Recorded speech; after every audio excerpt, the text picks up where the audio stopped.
Cellular adaptation. इसमें हम सबसे पहले बात करते हैं कि अगर कोई भी इंजरी होती है तो उस समय जो सेल और टिश्यू होते हैं उनका सबसे पहला काम होता है कि वो सबसे पहले करते हैं अडेप्टेशन।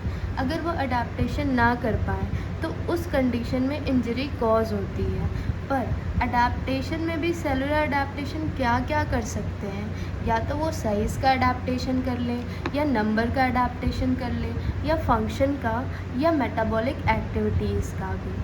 अब सेलुलर अडेप्टेशन के हम 5 इम्पॉर्टेंट टाइप्स पढ़ते हैं। सबसे पहला जो टाइप होता है वो होता है एट्रोपी, फर्स्ट।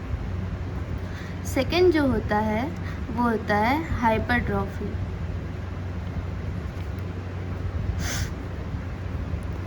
थर्ड जो होता है वो होता है हाइपरप्लेसिया।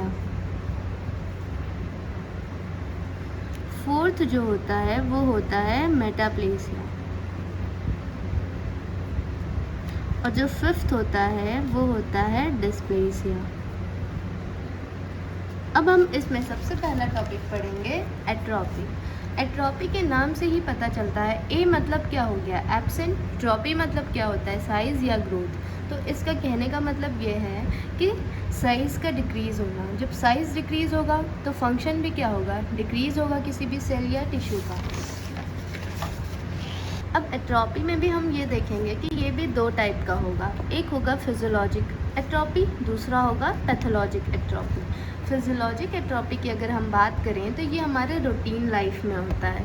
इसमें हम जब सबसे पहला एग्जांपल देखते हैं atrophy of gonads after menopause. Menopause के बाद जो हमारे गोनाड्स होती हैं उनकी भी एट्रोफी होती है। ये फर्स्ट एग्जांपल हो गया। अब सेकेंड एग्जांपल पे हम आते हैं atrophy of brain with ageing. Ageing के साथ हम देखते हैं कि जो हमारा ब्रेन होता है उसकी भी एट्रोफी होती है। और सबसे कॉमन एग्जांपल जो है वो थाइमस ग्लैंड का है, जिसकी एट्रोफी एडल्ट लाइफ में हम देखते हैं कि वो कैसे उसका साइज़ कम होता रहता है। अब दूसरा हम पढ़ते हैं पैथोलॉजिक एट्रोफी। पैथोलॉजिक एट्रोफी में सबसे पहला एग्जांपल जो है वो स्टारवेशन एट्रोफी है। इसका मतलब क्या होता है कि इनएडिक्वेट अमाउंट ऑफ न्यूट्रिशन। जब हम डेवलपिंग कंट्री की बात करते हैं तो सबको जो न्यूट्रिशन की क्वांटिटी है वो सही नहीं मिलती है।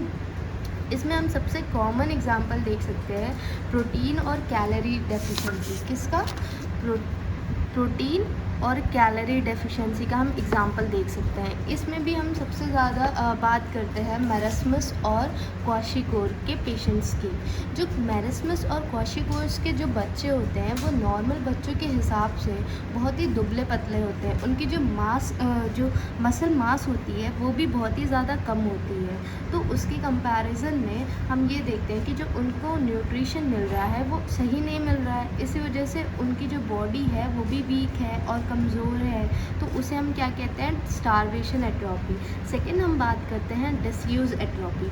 डिसयूज़ एट्रोफी में हम ये देखते हैं फ्रैक्चर की कंडीशन में। जब हमें फ्रैक्चर होता है, जैसे कि मेरे इस हैंड में फ्रैक्चर हो गया तो फिर हमने प्लास्टर लगवाया, तो अब हम क्या करते हैं कि जनरली हम ये देखते हैं फिज़ियोथेरेपी केस में कि अगर हमने ये हैंड मूवमेंट नहीं किया तो फिर उस टाइम क्या बोलते हैं, जो हमारी ये हैंड की मसल्स होती हैं वो शॉर्ट हो जाती है, शॉर्टन हो जाती है।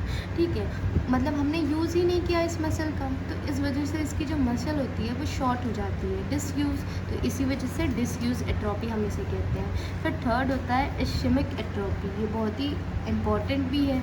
इसमें क्या होता है, इश्केमिया को हम जनरली क्या कहते हैं कि जो फ्लो ऑफ ब्लड होता है वो कम हो जाता है। तो वो फ्लो ऑफ ब्लड कैसे कम होगा, कुछ ना कुछ ऑब्स्ट्रक्शन होगा। वो ऑब्स्ट्रक्शन किस कारण होगा, deposition of lipid on blood vessels. Blood vessels में लिपिड का डिपोजिशन हो जाएगा, जिससे कि हमने आपको पहले भी बताया था कि अगर ये ब्लड वेसल है, इसमें अगर कुछ डिपोजिशन हो जाए तो जो ब्लड फ्लो होगा वो कम हो जाएगा। और ये ज़्यादातर ओल्ड एज में देखने को मिलता है। जैसे कि हम सबसे कॉमन एग्जांपल सीएनएस में ये देखते हैं कि जो सेरेब्रल आर्टरीज होती हैं उनमें एरिथ्रोस्क्लेरोसिस हो जाता है, मतलब कि कोलेस्ट्रॉल का डिपोजिशन।